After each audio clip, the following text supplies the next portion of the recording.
أعوذ بالله من الشيطان الرجيم. بسم الله الرحمن الرحيم. وإسماعيل وإدريس وذا الكفل كل من الصابرين وأدخلناهم في رحمتنا إنهم من الصالحين. وذا إذ ذهب مغاضبا فظن أن لن نقدر عليه ونادى في ظلمات أن لا إله إلا أنت سبحانك إني كنت من الظالمين. فاستجبنا له ونجيناه من الغم وكذلك ننجي المؤمنين. صدق الله العظيم. Dan ingatlah kisah Ismail, Idris, dan Zulkifli.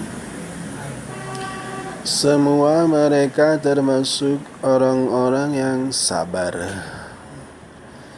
Kami telah memasukkan mereka ke dalam rahmat kami. Sesungguhnya mereka termasuk orang-orang yang sabar. Dan ingatlah kisah Zunnun Yunus. Dia pergi dalam keadaan marah. Lalu dia menyangka bahwa kami tidak akan mempersempitnya, menyulitkannya. Maka dia menyeru dalam tempat yang sangat gelap. Sesungguhnya tidak ada Tuhan selain Engkau, Maha Suci Engkau. Sesungguhnya aku adalah termasuk orang-orang yang zalim. Maka kami telah memperkenankan doanya dan menyelamatkannya dari kedukaan. Dan demikianlah kami selamatkan orang-orang yang beriman.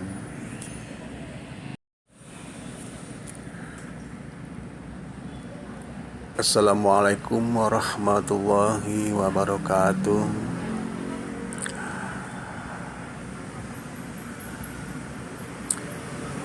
Maha benar Allah dari segala firman-Nya di dalam surat Al-Anbiya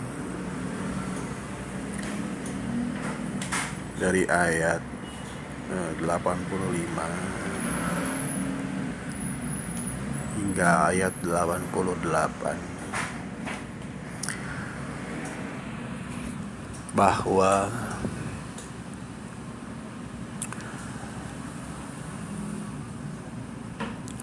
di dalam menerjemahkan ayat-ayat Al-Quran terdapat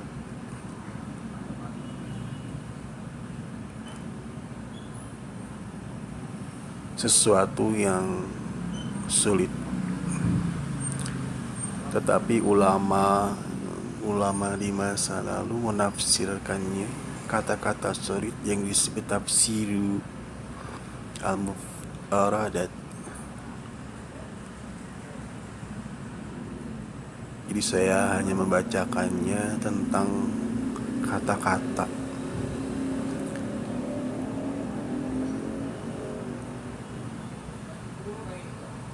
dengan penafsirannya bahwa An-Nun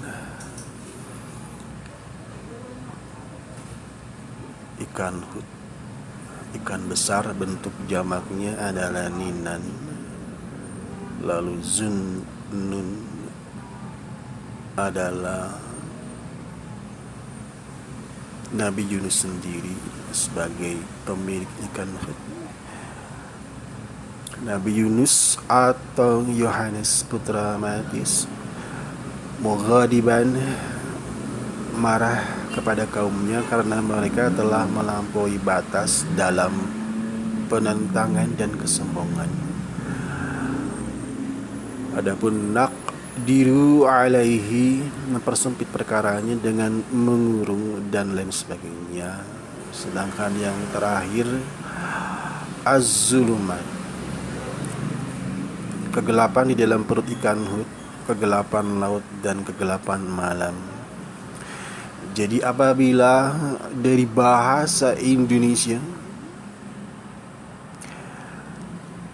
ada gelap gulita, ia tidak sanggup untuk menafsirkan apa yang telah terjadi dengan perkataan gelap gulita. Tetapi sastra Arab memiliki kedalaman di dalam menerjemahkan apa yang telah terjadi.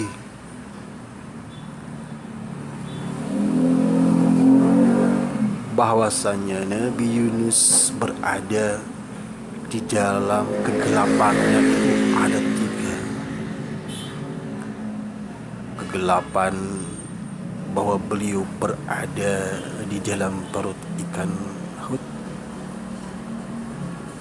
Lalu ada kegelapan di dalam lautan dan di kegelapan malam. Jadi az-zulumat jelas menafsirkan kepada para pembaca tentang apa yang dialami oleh seorang Nabi Yunus.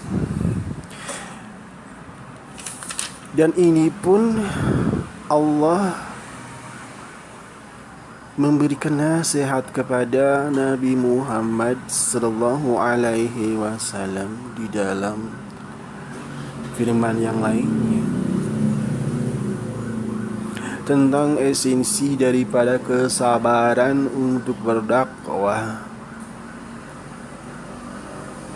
menghadapi orang-orang di zamannya, di mana umatnya pada akhir zaman awal, di zaman Nabi Muhammad sallallahu alaihi wasallam, masa-masa yang paling sulit, masa-masa yang paling sukar, yang saksinya saja adalah seorang istrinya yang bernama Siti Khadijah,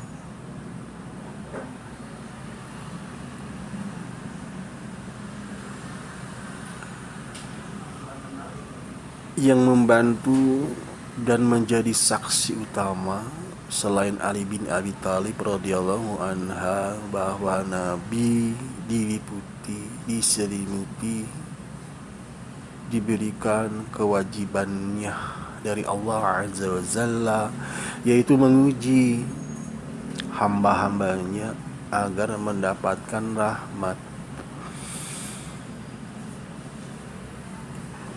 Tentunya dari mana Nabi Muhammad mengetahui Nabi yang bukan satu zaman dengan beliau? Artinya wahyu itu adalah bukan berasal dari dirinya sendiri, tetapi berasal dari Allah Azza wa Jalla yang mengutus seorang Jibril, seorang malaikat yang sangat perkasa, yang tidak pernah Nabi itu menolak kehadirannya, tetapi dilingkupi, diselubungi oleh sesuatu yang awalnya adalah sangat menakutkan, melihat makhluk yang berasal dari langit. Bagi malaikat umumnya mereka tidak mendapatkan kesulitan, tidak mempunyai kelemahan, tidak merasa capek, tidak merasa letih sedikit pun. Itulah keunggulan daripada makhluk selain manusia adalah malaikat Jibril alaihissalam. Jadi sesungguhnya Nabi Muhammad pun dinasehati oleh Allah Ta'ala, maka bersabarlah kamu, karena ketetapan Allah adalah ketetapan Allah, bukan ketetapan dari manusia.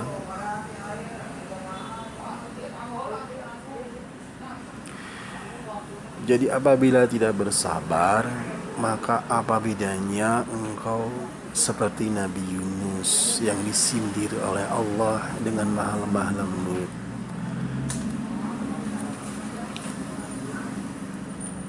Jadi pada hari ini, hari siang,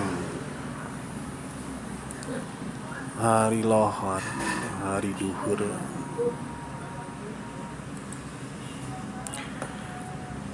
pada tanggal 19 Januari tahun 2023, bahwa sungguh demi masa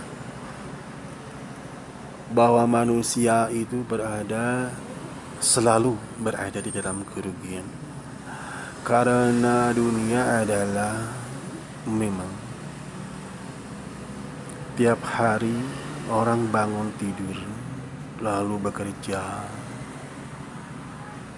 Ada yang sebagai yang memang pekerjaannya tidak boleh terlantar, tidak boleh diabaikan. Lalu orang rajinnya adalah rajin bekerja dari pagi jam 8 hingga sore, kadang-kadang sampai larut malam, karena beban pekerjaannya adalah memang begitu adanya.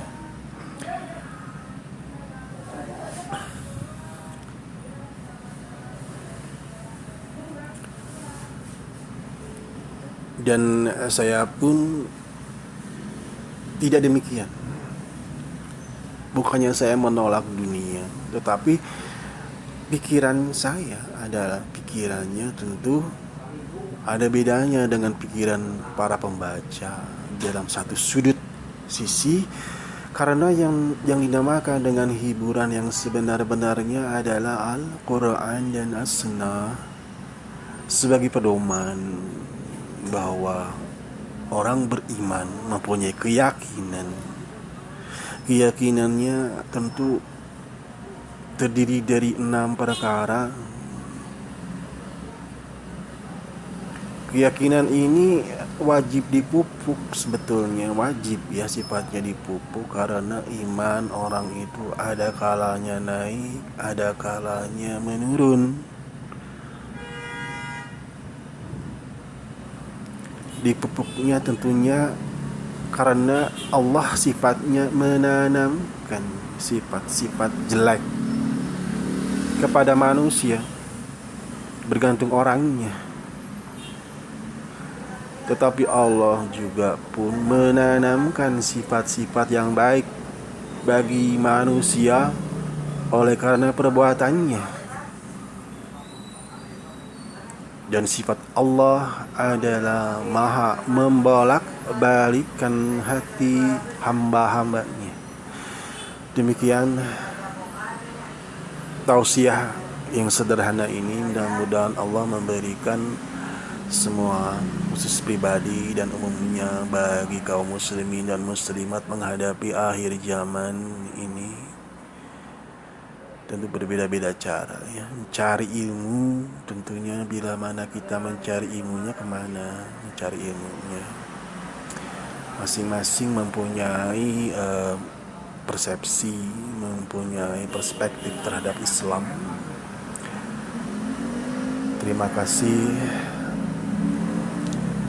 Wassalamualaikum warahmatullahi wabarakatuh.